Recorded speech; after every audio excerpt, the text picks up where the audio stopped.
Today is the beginning of the most observed week in Christian history. We celebrate Christmas September pa lang, tama ba?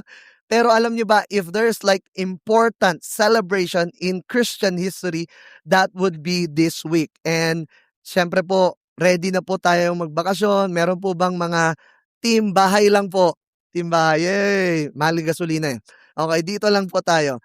And we know this is Holy Week. And in Filipino, we call it mahal na araw. Bakit hindi banal na araw? Bakit hindi, 'di ba, Holy Week siya, bakit mahal na araw, hindi banal na araw? 'Pag sinabi mong mahal, sabi mo nga, mahal, iba sa atin, oil kaagad naiisip, hindi mo bilihin, okay? 'Pag sinabing mahal, sa Tagal, 'di ba, high value, to signify that these are sacred, beloved, and high value days dedicated to commemorating the passion, which is the suffering of Christ, the death of Christ, the burial and the resurrection of Christ. That's why starting today, kung alam niyo po or napansin niyo, we posted in our socials, we have Holy Week devotionals. You can do this with your family, with your loved ones. Hindi po natin kailangang ipako ulit sa krus, okay? Hindi niyo po kailangan maglakad hanggang Antipolo, okay? In your own place, in your homes, and also kung lalabas kayo as a family, you can also download this in our socials natin. I did it today, meron po tayo, it's a Palm Sunday, so we did it also, may devotional po yan. So every day until Resurrection Sunday, you can do it with your family, with your friends, or to you personally as well. And may we set aside not just this Holy Week, but may we live a holy life. So during Palm Sunday, ang tawag sa atin, linggo ng palaspas. Galing, oh. Linggo ng palaspas. Buti po wala pong nagdala ng palaspas sa inyo, okay? Ah, yung iba, kailangan ba magdala? Okay lang po, hindi nyo na kailangan magdala. Linggo ng palaspas. During Palm Sunday, we remember the palm branches being waved and people shouts, Hosanna, which means a cry that originally means save us. Kaya usually, minsan, Hosanna in the highest. Because the crowds in Jerusalem had a specific idea of how they wanted to be saved. Remember, every time the triumphal entry has a significance during the time, because it signifies that someone, maybe a soldier or an army who did the triumphal entry, they came from a battle and they will usher victory over the city. And usually sa triumphal entry, they will ride in a horse because they were like soldiers. Now Jesus, when he entered triumphal entry, he didn't ride a horse, he ride on a donkey. And people shouted still, they wave, and then later everything to the ground, and they waved their palm branches and said, Hosanna, save us. But their idea of saving is that they wanted Jesus to be a savior over what they want.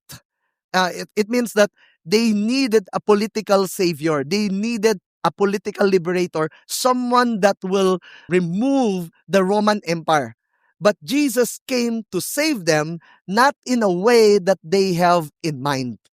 In 1 Corinthians 15, we could see that Paul reminds us that the good news isn't about political revolution. It is about spiritual resurrection that changes our past, our present, and even our future. What transpired 2,000 years ago has definitely a significant impact on our past, our present, and even our future. That cry, Hosanna, save us, is not just a cry 2,000 years ago, even the cry of people today. And may we be reminded from the writing of Apostle Paul that Jesus has the final say. Death has not the final say. Sin, anxiety has not the final say. Wars over nation has not the final say. It's Christ's resurrection. And that's why we welcome you to our new series entitled The Final Say. Jesus and his resurrection has the final say in our lies. We will come for the next 5 weeks, starting today, in one chapter alone in 1 Corinthians 15. That the resurrection of Christ is our foundation. Next week, our hope. Next week pala, our victory. Kaya po next week po, it's a great celebration. The Resurrection Sunday. Sorry po, wala pong Easter egg. Okay? The Resurrection Sunday, kung gaano po natin pine-prepare at sineselebrate yung Christmas, mas iba po yung significance ng resurrection. Okay? Kung meron po tayo dapat, ano yun, uh, to celebrate, that's the Resurrection Sunday. And next week, we will learn more about the Christ resurrection. So the gospel, the resurrection of Christ, our foundation today. Next week, our victory. Third week, our hope. Fourth week, it's our purpose. And then the last week of that would be, because of Christ's resurrection, we have destiny, our destination in life. So open your Bibles with me as we go to Act 1 Corinthians 15 and talk about our foundation, which is the gospel and Christ's resurrection. Open your Bibles with me in 1 Corinthians 15. Can I invite everyone, even in our cinema tree, to all stand in reverence to the Word of God? 1 Corinthians 15. You can pull out your phone or your tablets. 1 Corinthians 15. After po siya ng 1 Corinthians. Martin, galing, no? Okay. 15. This is Paul's writing to the church in Corinth, to the believers, and reminding again about the supremacy of Christ's resurrection. Let me just read. Verse 1 to 11. Now I would remind you, brothers, of the gospel I preached to you, which you received, in which you stand, and by which you are being saved, if you hold fast to the word I preached to you, unless you believe in vain. For I delivered to you as of first importance what I also received, that Christ died for our sins in accordance with the scriptures, that he was buried, that he was raised on the third day in accordance with the scriptures, and that he appeared to Cephas, then to the 12, then he appeared to more than 500 brothers at one time, most of whom are still alive, though some have fallen asleep. Then he appeared to James, then to all the apostles. Last of all, as to one untimely born, he appeared also to me. For I am the least of the apostles. I'm worthy to be called an apostle because I persecuted the church of God. But by the grace of God, I am what I am, and his grace toward me was not in vain. On the contrary, I work harder than any of them, though it was not I, but the grace of God that is with me. Whether then it was I or they, so we preach and so you believe. Let us pray. Father, we thank you for your word. We hold fast, God, to your word, not just to the written word, but to the living word. In a world that's full of uncertainty, you, Christ, your death, burial, and resurrection is certain, and we can hold dearly. So, Lord, today, bless the preaching of your word. May this week, as we usher the and remember what transpired 2,000 years, Lord, let us remember, reevaluate, and reflect the significance of your death, burial, and resurrection. Bless the preaching of your word in Jesus' name. Amen and amen. You can all be seated. So, Paul is writing this letter in response to a report from Chloe's people about problems in the Corinthians or Corinthian church. You can find that in 1 Corinthians 1 verse 11. He was writing this in response to what they're going through and in response to their specific need during that time. Now, Corinth was a city of intellectual pride. Sasabihin ko sana may intellectual pride pala to, okay? Intellectual pride and pluralism. Ibig sabihin po nun, mixing of different ideologies. So, on top of many issues they were facing, such as division, kaya po dito mo makikita yung one body and many parts, and such as sexual immorality, lawsuits, and abuse of spiritual gifts. Sounds familiar, right? The issues of the church during that time, it's still many of the issues of the church even today. But among you here, you believe in the Word of God. Yes. You know, one of the things that I believe the Word of God is not just, how many of you know that the Word of God contains good promises and good things, right? Right? But one of the things that I believe and hold on to the Word of God, because I can believe the scripture because it does not hide the issues of the people. Social media po, 'di ba usually mga good things lang pinapakita, 'di ba? Hindi mo ipo-post, "Yung anak ko na 'to, ay grabe 'to." Hindi mo ipo-post 'yun. But gano'n yung word ni God po. It shows the reality and depravity of man and magnifies the amazing grace of God. It will not hide the depravity of man. That man, kaya nga si Paul, "What a wretched man I am, who can save me from this?" But how many of you are glad that even in our sinful nature, our depravity, what highlights most is God's sovereignty and His amazing grace. Amen? Kaya po, one thing that we can learn and we can believe that scripture is that it does not hide the issues of people. There were issues before, and guess what? There were still issues today. And the same gospel that addressed that issue before is the same gospel that addresses that issue today. So, a top doctrinal issue, some in the church were beginning to doubt the physical resurrection of Jesus. They believed that Jesus born, Jesus lived, walked on earth, and now they were beginning to doubt the physical resurrection of Jesus. Why? If there's one thing, I'm getting ahead of next week. If there's one thing na kung meron kang pwedeng patunayan na hindi totoo that can crumble Christianity, hindi yung birth, it's the resurrection. Kaya next week po, pag-uusapan po natin yon. That if you don't believe in the resurrection and you don't have a solid theology and foundation, it can crumble your faith.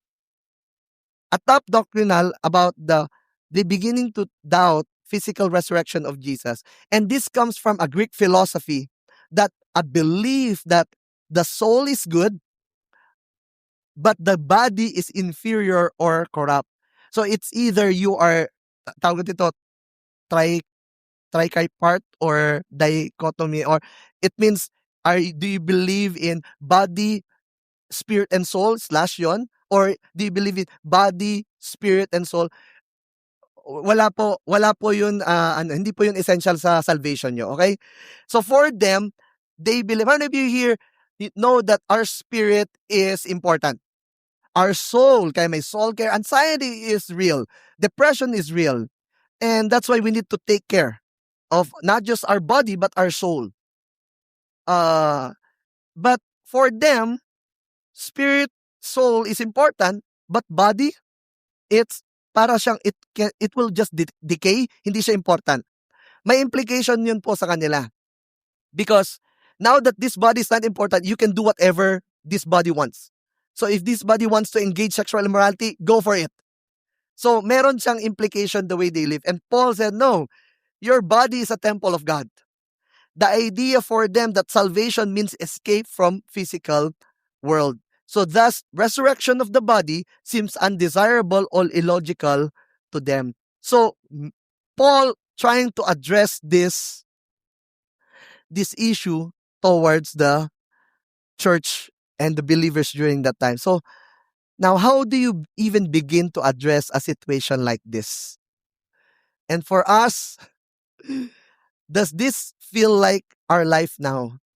Too many issues, too many concerns, too complicated and complex. Even the war now, I was talking during 9 a.m., na-affected talaga yung business niya because of this war. Pwede naman lang silang magsuntukan eh. Huwag na silang mandamay, di ba? Di ba? Suntukan na lang kayo. Huwag nyo nang isarado yung Strait of Hormuz, di ba? Parang ngayon, nadadamay tayo sa, wala naman tayong kinalaman dyan eh. But even that time, how can there are too complicated, too complex, and Paul can address all those complaints, and yet he went back and brought them back to one thing that's important, and that is to the message of the gospel. And he wrote, and this is like the flow of this message. He reminded them about the utmost importance of the gospel, the historical certainty of the gospel and the transforming power of the gospel. The utmost importance of the gospel, the historical certainty of this gospel, and the transforming power of this gospel. Now, the utmost importance of the gospel. 1 Corinthians 15, 3-4 says, let's read it together. For I delivered to you as of first importance, utmost importance, high importance, what I also received. First, point muna ako. Paul was saying, I delivered to you the gospel that I received. You cannot deliver something you've never received.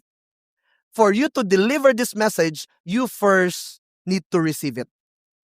And he said that Christ died for our sins in accordance, not on my own, accordance to the scripture.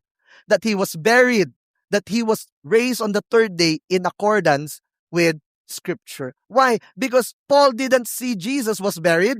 Paul didn't see Jesus resurrected, but according to eyewitnesses and according to historical accounts, he died, Jesus died, he was buried, and he resurrected. This is of first importance. Now, our life and our faith, how many of you here may katabi ka mukhang may faith kay Lord? Yung iba konti. Okay lang po. Hopefully after this message, magkaroon kayo. Yung faith po natin is not hinged on a religion.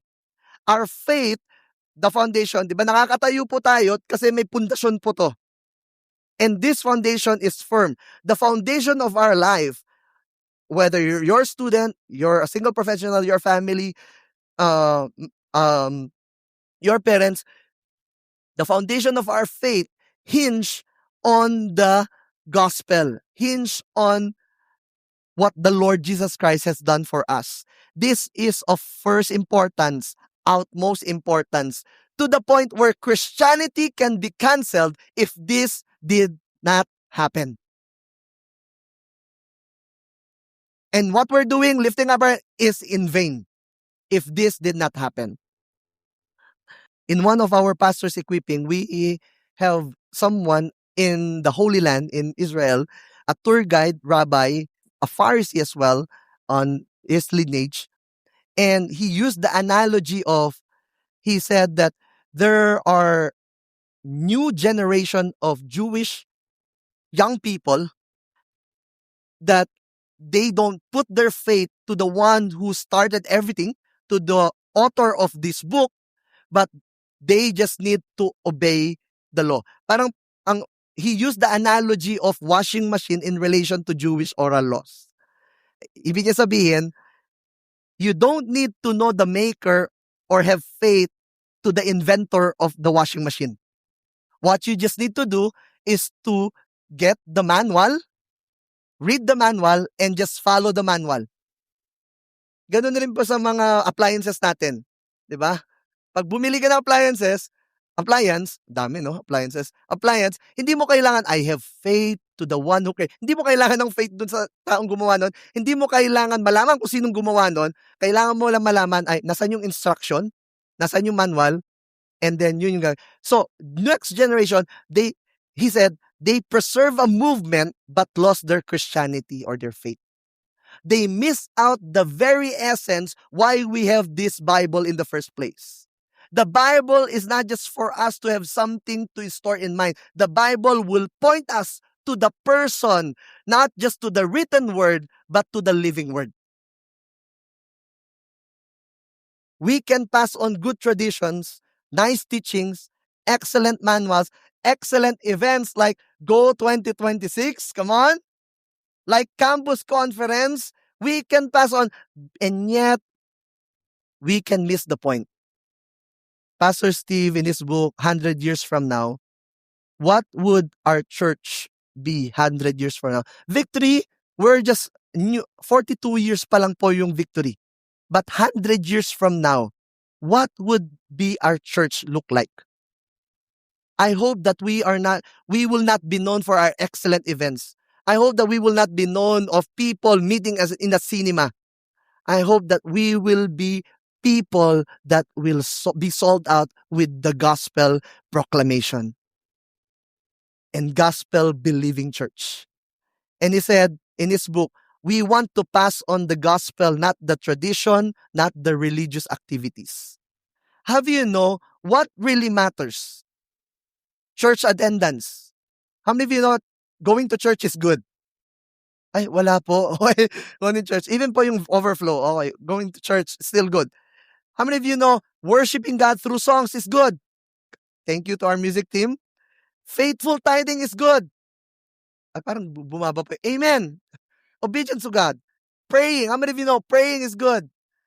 Bible reading is good. Ito yung Santa Mesa, di pwedeng mawala. Eating together. Yes! Amen, di ba? Yung iba nag-order na eh. Paglabas, meron ng pagkain. All of these are good, but if it doesn't have the utmost importance, it is the message of the gospel. Say with me, the gospel. And that's why Paul said the gospel is good news. For us to understand the good news, there was a real bad news. And in that verse, he said that Christ died for our sins. This week alone, we will see more people who will walk, who will penitensya, who will make a sacrifice. And if you ask them, and there are many interviews, pag tinanong, bakit niyo po ginagawa yan? Alam ko naman na hindi ito matatanggal lahat ng kasalanan ko, pero at least somehow, makakabawas sa kasalanan ko. Paul said, Christ died for our sins. Mga kapatid, this week hindi nyo po kailangan mag-sacrifice. Jesus already paid the sacrifice, the ultimate sacrifice once and for all. Amen? Palakpan naman natin si Lord. Actually po, the more we make a sacrifice para mabawasan yung kasalanan natin, we are not making favor to God. We are giving, parang it is an insult to God. Na, Lord, gagawin ko to para lang, Lord, mabawasan. Parang si Lord, gustong sabihin na, so hindi pa sapat yung ginawa. Kulang pa pala. Sino pa gusto mo ipadala ko? Di ba? Hindi lang, di ba, Jesus, di ba, Jesus, the begotten na nga yun eh. Joke po yun, okay? But Jesus alone is enough. He is enough. And every time the works mentality kick in, we do devotional not for our sins to be washed away, because the blood of Christ already washed it away. His sacrifice already paid it all. And here's the bad news. If you are driving, ramdam nyo po ngayon yung taas ng gasolina. Tama ba? Pag sinabi ko po ngayon, mga kapatid, yung diesel, 20 pesos na lang per liter. Ganyan po yung reaction ng iba. Yung iba masaya, yung iba hindi. Kung hindi po kayo affected, basta ako maglalakad ako, hindi po good news sa inyo ito. Pero kung ikaw nakadepende yung petroleum, yung mga electricity, nakadepende sa work mo, sa business mo, how many of you know this is good news? Good news yun. Ganun rin yung message. The message gospel will not be good news for us if we don't know that we are in a bad state. When we know our state before God, that the trajectory of our life, it's eternal death, eternal separation from God, the gospel message will never be a good news for us. I remember, one-to-one ko, tinanong sa akin, di ba, nagkita kayo ni Lord, nagkita, di ba? Ibig sabihin, patay na raw ako. Kita ko nila, sabi niya, ano yung assurance mo, bakit kita papapasukin sa kingdom ko? Sinabi ko, di ba, sabi ko, nag-church kasi ako, ang dami ko, mabait po akong bata. Parang di kayo naniniwala. Tama, di ba? Hindi ako yung drug addict ako, hindi ako ganun. Mabait ako, nag-church ako, ano. And then sabi niya sa akin, hindi ka mapapasukin nila. Sabi, hindi ako natuwa, nainis ako at na-insult ako. Okay? Kasi yung gospel po, hindi ka po matutuwa. It will be an insult and it will be an in your face to our spiritual pride. Because as human being, we tend to, Lord, ako na bahala dyan, Lord. But when you come before God and say, actually, hindi sapat yan. Talaga, Lord? And that's why it should be the foundation. Because in this life, we don't need to do something in order to earn the salvation that we have in Christ. And that's the foundation. Every time magkikick in po yung works mentality natin, we are reminded again and again in the gospel, we don't need to earn, we don't need to work, we receive it. And that's why here's the good news. Jesus came, He suffered, He was crucified, He died, He was buried, and He rose again. Next week po yun. Hindi po siya next week magro-rose. Okay, 2,000 years ago, nag-resurrect na po si Lord. Okay? All of this so that He could pay the debt that we couldn't pay. If we know how bad the bad news is, we can appreciate the message of the gospel. It is the good news. How many parents here? Parents, like me, I love my kids going to church. Pero sana hindi lang ang idea ay church attendance. It should not be a borrowed faith. Not just because their parents are ministers, pastors, it doesn't mean, di ba? Tayo po, pag pumasok tayo, wala po akong pinopromote sa McDo or Jollibee. Paglabas po ba natin, french fries or burger na tayo? Hindi po. Ganun rin. Not just because you attend church, it doesn't mean paglabas mo, you are a believer of Christ. That's why we need to continue to preach the gospel to them and preach the gospel to us. Our faith is hinged on a resurrected Savior, not a dead one. And all God's people say, Amen. Because the last time I checked, my God is not dead. He is alive. He is ruling and reigning the earth. And what we have is not just a religion, but a relationship. So every issue we face, the filter is, how is my relationship with Christ prioritized here?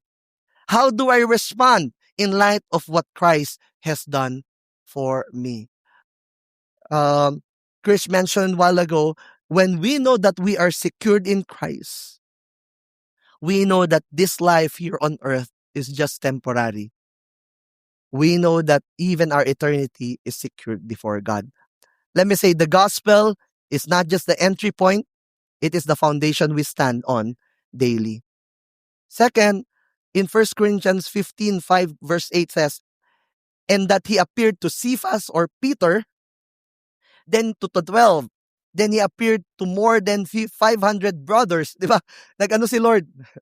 Ako lang naman po to. Di ba? Nag-Naruto siya. Times 2, di ba? Dumami si Lord. Hindi naman siya dumami. Depende na lang po. Paano yun, di ba?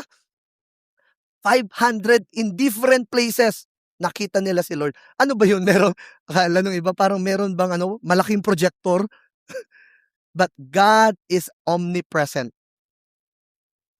He said at one time, most of whom are still alive, though some have fallen asleep. Then He appeared to James, then to the apostles. Last of all, as to one untimely born, He appeared also to me. What was Paul was saying here? Jesus historically appeared. Jesus died and Jesus resurrected.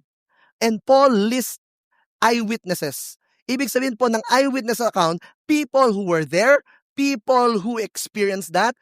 Paul was not there during the time of resurrection, but Christ appeared to him as well. Paul said, Peter, eyewitnesses, the 12, the 500 believers, James, and all the apostles, and finally, to me.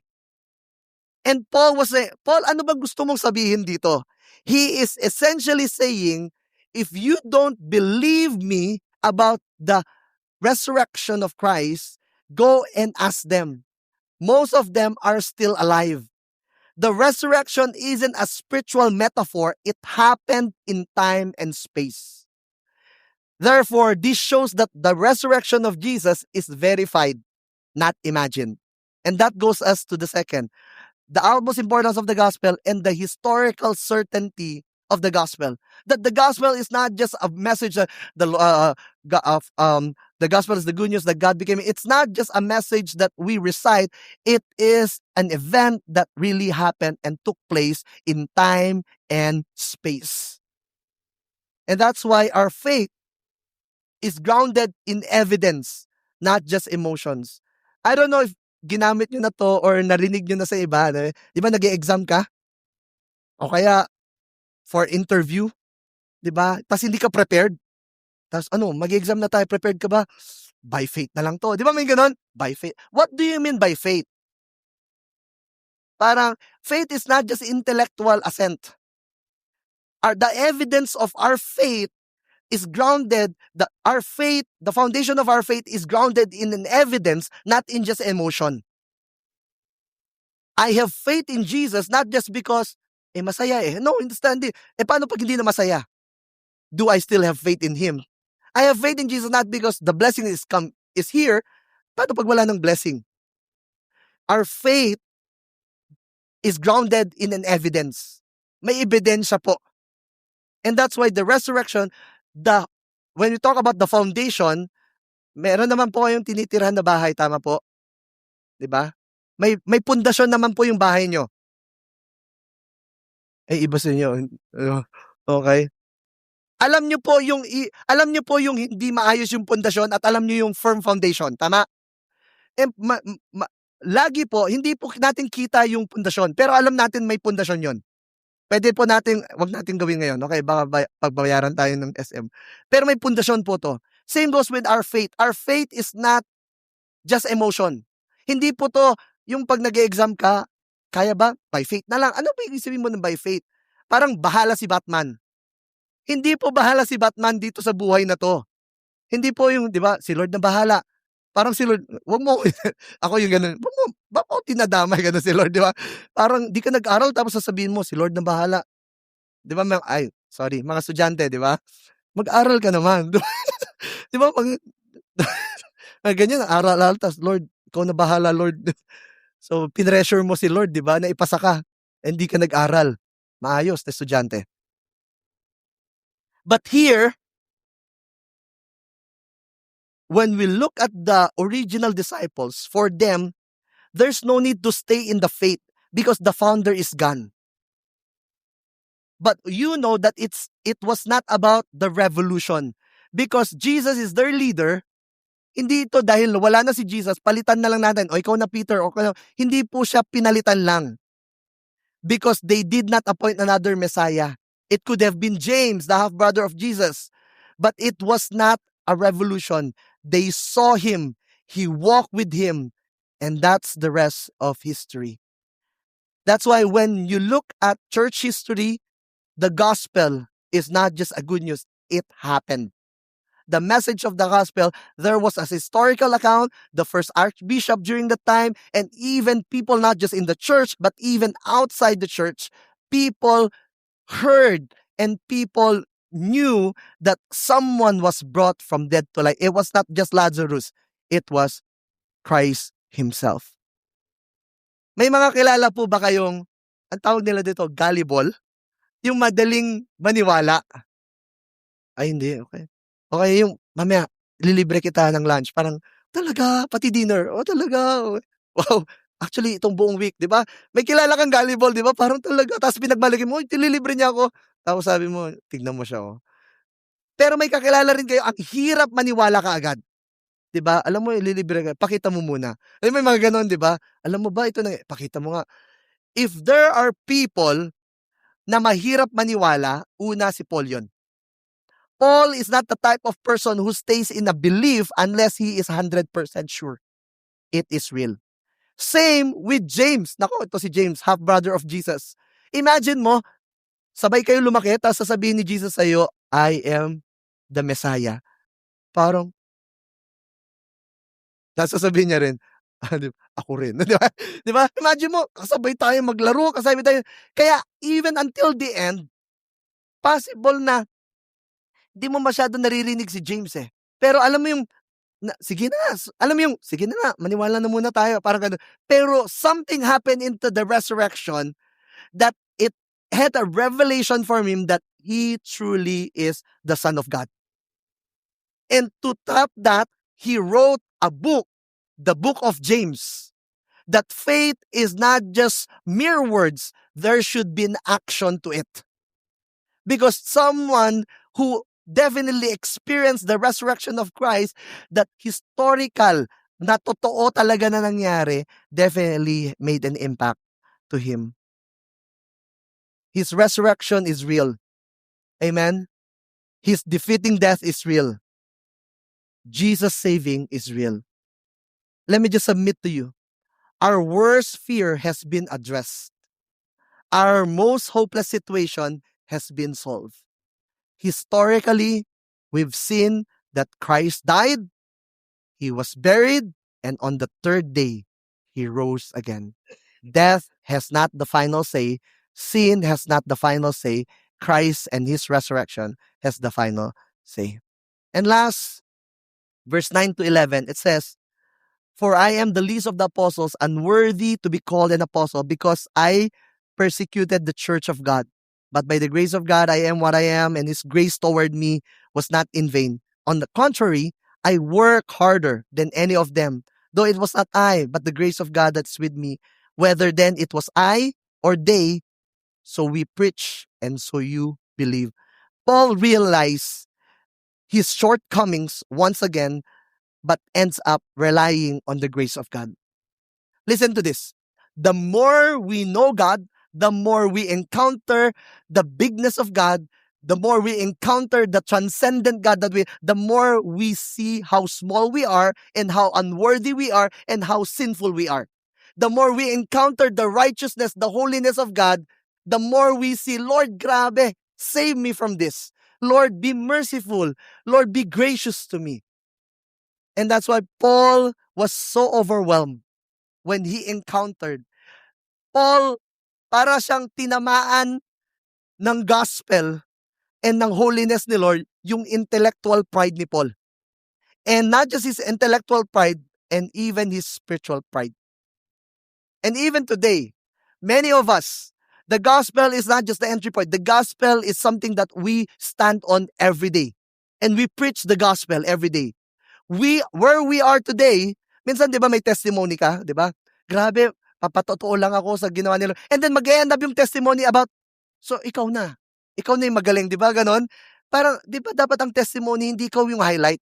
'Di ba alam mo yung testimony na, grabe, drug addict ako dati, ganito ako dati, pero nung finalo ko si Lord. Nagets ko naman finalo mo, pero ang highlight ng testimony ay hindi tayo. Sino po ang highlight? Yung grace ni Lord. Si Lord ang highlight. Because on our own, we can't. But because of His grace towards us, we can. The power of the gospel transformed Paul, changes his heart from intellectual and spiritual pride. He became someone that's very gracious and very passionate towards God. And that leads us to the last, the transforming power of the gospel. Resurrection power changes life. This is real before and more real even today. One of my highlight during the Go 2026 was the testimonies of some Buddhist background, Muslim background, agnostic, activists, worst of sinners, and just put everything in place. How the Lord saves them and how the Lord transforms them. And the same gospel we receive and stand on is sustained by grace. It transforms lives. Same gospel that transformed people in the past, even today, is the same gospel that transformed you and I. Let's not put a period to what the Lord is doing in your family. Same gospel that transforming. How many of you here, may mga bagay pa sa buhay nyo na kailangan baguhin ni Lord? Taas yung kamay. Yan. Iba sa inyo, lying. Yan yung unang-una. Okay. How many of you know that your family, the gospel can transform your family as well? And we believe that our nation, through the gospel message, our nation can be transformed. Amen? Our leaders can be transformed. Amen? And these wars and all the issues in the world can be transformed through the transforming and healing power of the gospel. You don't need to be accepted by merit. It's by love and by choice. Be transformed by the love of God. The same grace that raised Jesus from the dead is the grace that transformed a persecutor into a preacher. The same grace for all of us as well. There are issues we need to address in the church. And just like Paul, let's begin with Jesus, period. The focal point of everything we do. Change can happen, but let's be reminded again to what really important, and that is Christ Himself. For us, let me call on the keyboardist to join me here. Resurrection reminds us that we can experience grace. No matter how far you've gone, God is not too dull to hear us and not too short. His hand is not too short to save us. No matter how far you've gone, you can experience the grace of God. The power of resurrection says you are called home when you feel unworthy. You are loved when no one seems to love you. Hear me out. It's hard to encounter the grace of God and remain the same. Because a person who encountered the grace of God, they will never remain the same. Their lives will be transformed upside down. They will be transformed and becoming from darkness to light. And people, you cannot understand. Those people who persecute you, now you begin to love them. You want to hate them, but love overflows in your heart. Those people that you want to curse, you can no longer curse, but it says, blessed are you. May the transforming power of the gospel continue to do its work in us and to do His healing to us. Paul said, by the grace of God, I am what I am. The gospel is not just the beginning of our faith. It is the foundation, the stability, and the message we never outgrow. For a student, we need the message of the gospel. If you're advanced in years, you still need the message of the gospel. We will never outgrow the message of the gospel. It's not just the entry point for our salvation, but it's the foundation of our faith. The gospel is not just the entry point, it is the foundation we stand on daily. Let me go back to the Palm Sunday. People were shouting. What they shout? Hosanna, save us. They were crying out, Hosanna, save us. And Jesus heard them. And He came, not to conquer lands, but to conquer hearts. He came not to conquer by force, but to give His life on the cross to save us. He came to save them, not the kind of savior that they have, a political savior, but He came to save them from our greatest enemy, which is sin and death. To many of us, your Savior, my Savior, already came. He died, He was buried, and on the third day He rose again. He heard your cry. He heard my cry. And He came and continued to save us.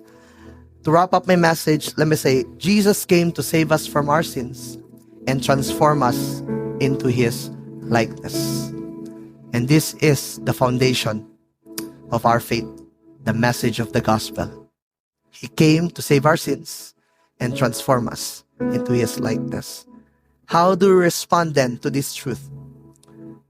1 Corinthians 15 verse 1 to 2 says, now I would remind you, brothers, including sisters, of the gospel I preached to you, which you received, in which you stand, and by which you are being saved, if you hold fast to the word I preached to you, unless you believe in vain.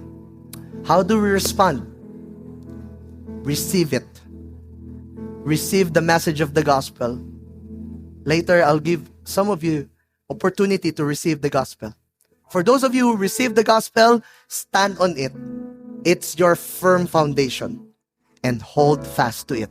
Because we have an enemy who wants to steal, kill, and destroy. But thanks be to God, victory is ours and grace is real. Amen? Just give a round of applause to God in His goodness.